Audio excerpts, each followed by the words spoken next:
Welcome into a Week 9 Giants Hangout. Madeline Burke, Jonathan Casillas, and Brandon London hanging out here as the Giants get ready to take on the Raiders in Las Vegas, 4:25 p.m. Eastern. It's going to be a good game. A lot of storylines to follow in this one, guys, especially because both teams struggling offensively. The Raiders have benched Jimmy Garoppolo. They have relieved head coach Josh McDaniels of his duties, and now former Giants linebacker Antonio Pierce is going to be coaching the Raiders on Sunday in Las Vegas when the Giants make their first trip out to Allegiant Stadium.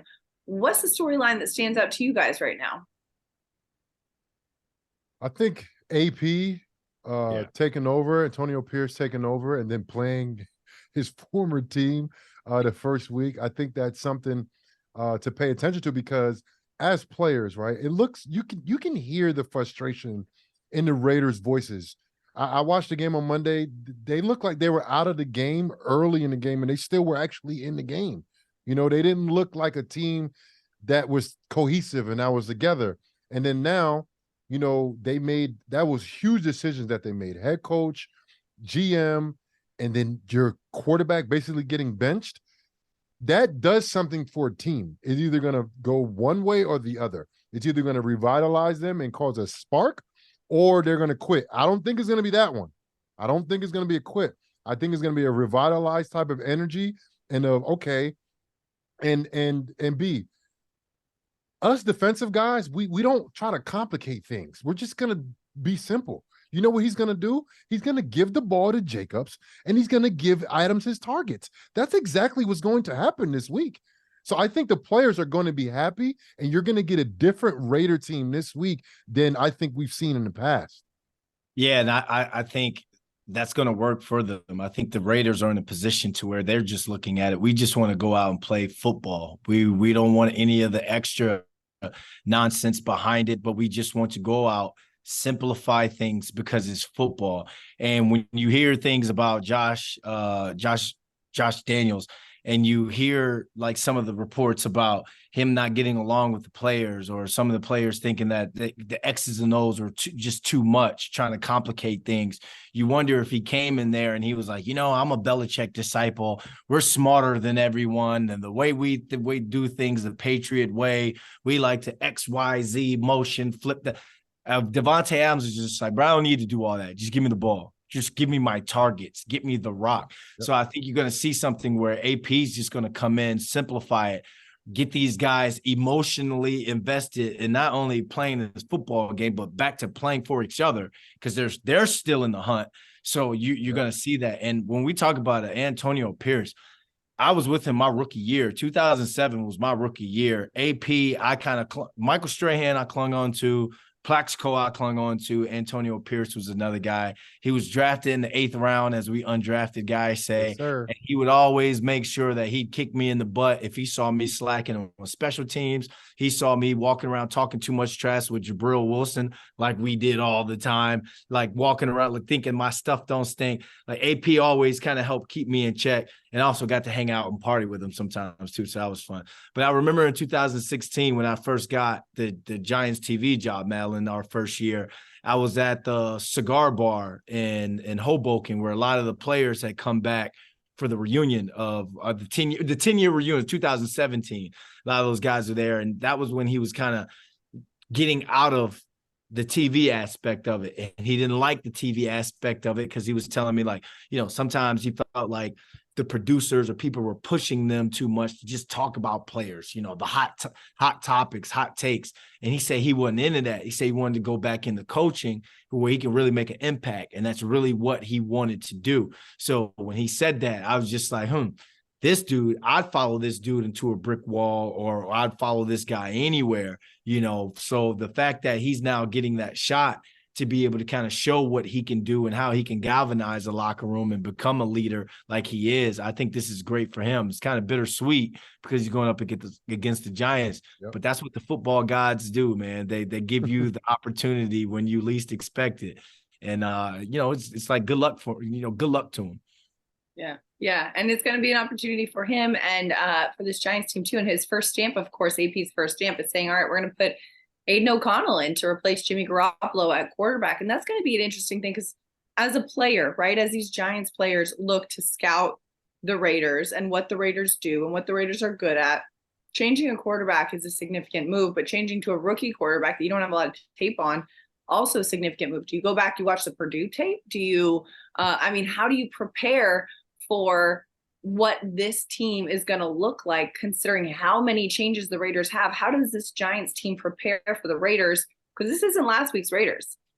Yeah, I mean, I would say, like, normal, watch your first, second downs, watch your third downs, watch your red zones, but just don't try to buy into like, oh, I figured it out. Like, because we watch film and it's like, oh, I got a great handle on their run game. They're going to do this on first and second down and third down. Like, you have a great idea of what you're going to see when it comes to Sunday.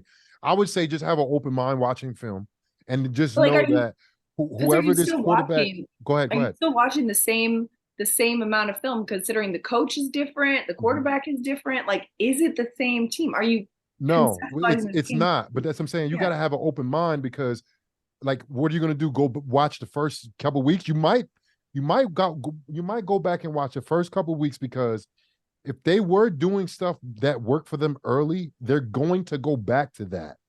When AP takes over, he's going to figure out what worked for us this year. What did we do? And 100%, I'm 100% positive in this.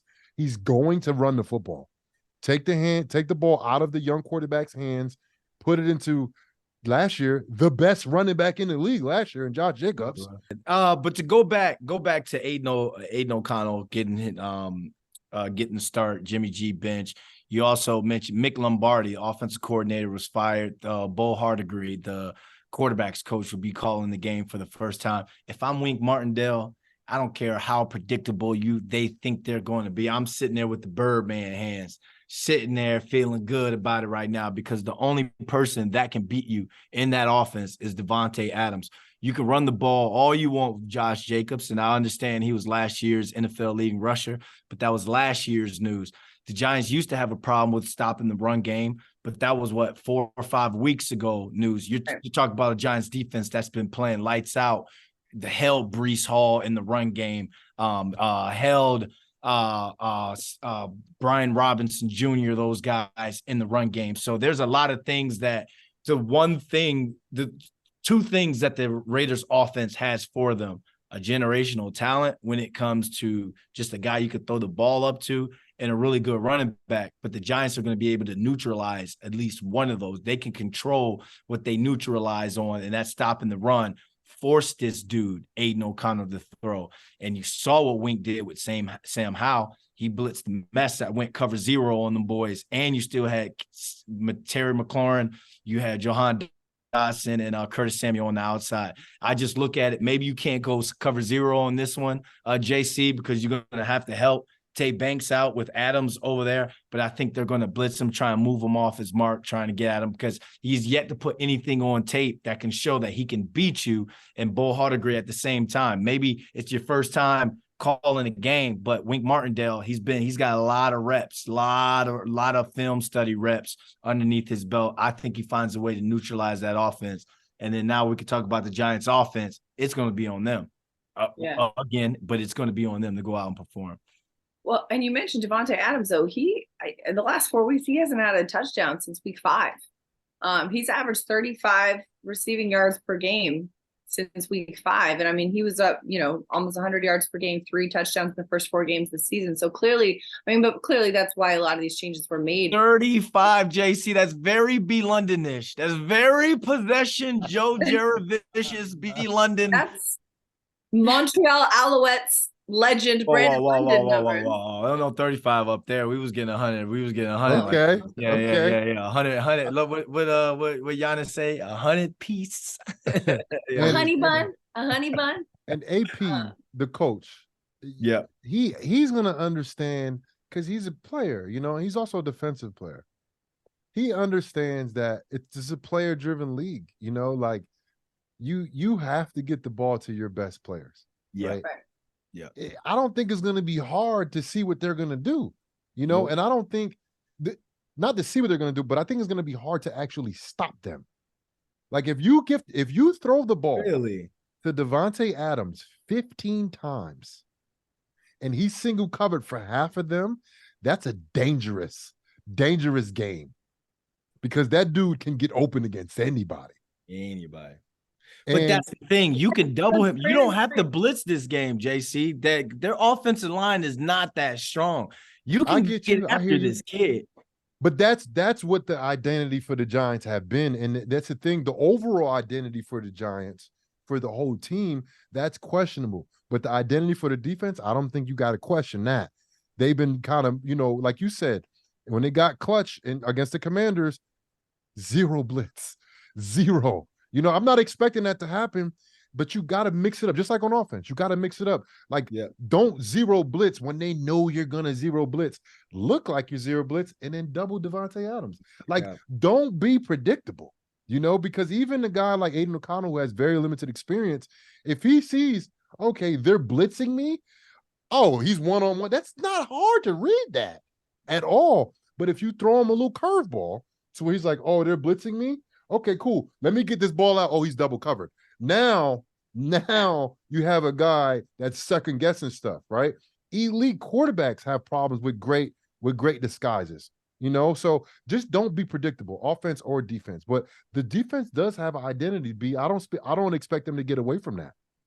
But sorry, man. And Bo Hardigree, I see him taking a page out of Eric Bieniemy's book in the second half.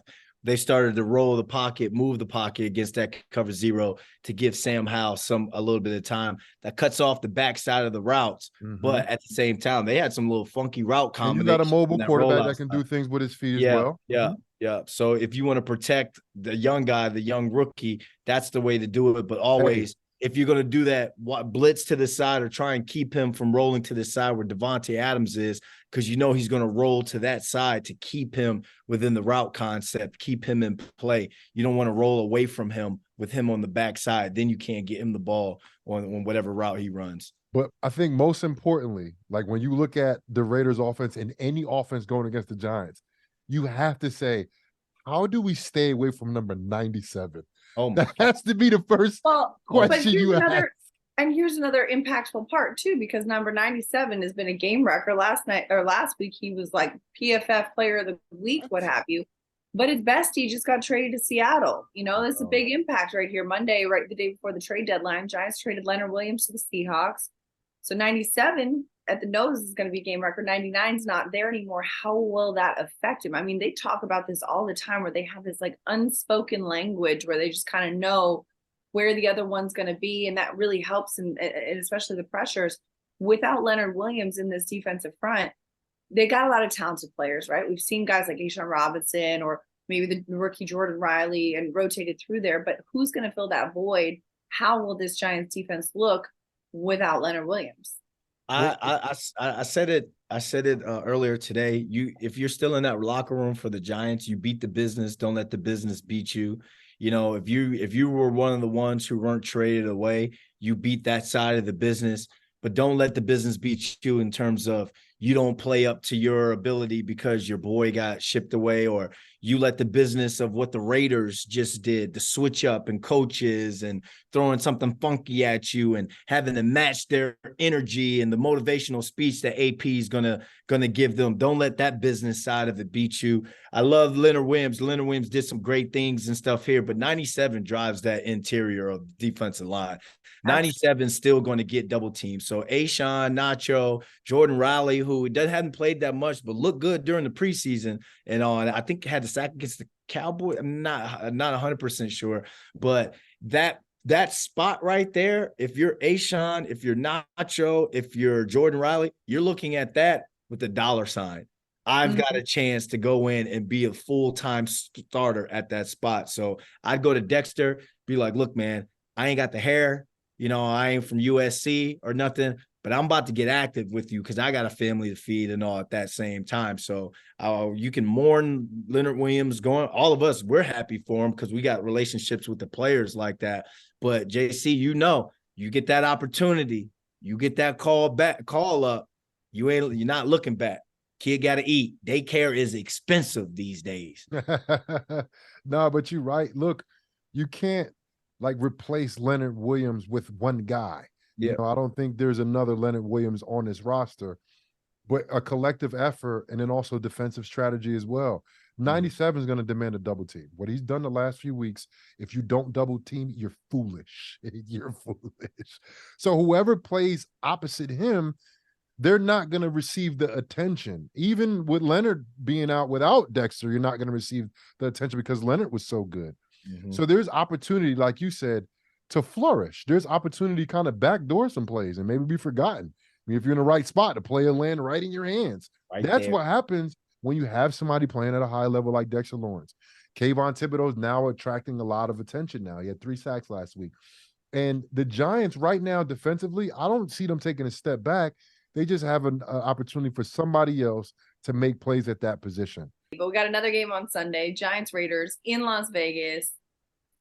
It's going to happen, 4:25 p.m. Eastern. We're going to be locked in. We're going to be seeing hopefully a positive performance from this. This Giants defense trending up, the Giants offense. This is a possible get-right game for them if they can get it together.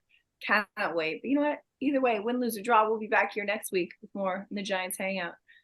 Jonathan Casillas, Brandon London, Madeline Burke, thanks so much for hanging out with us today. We'll see you guys next time.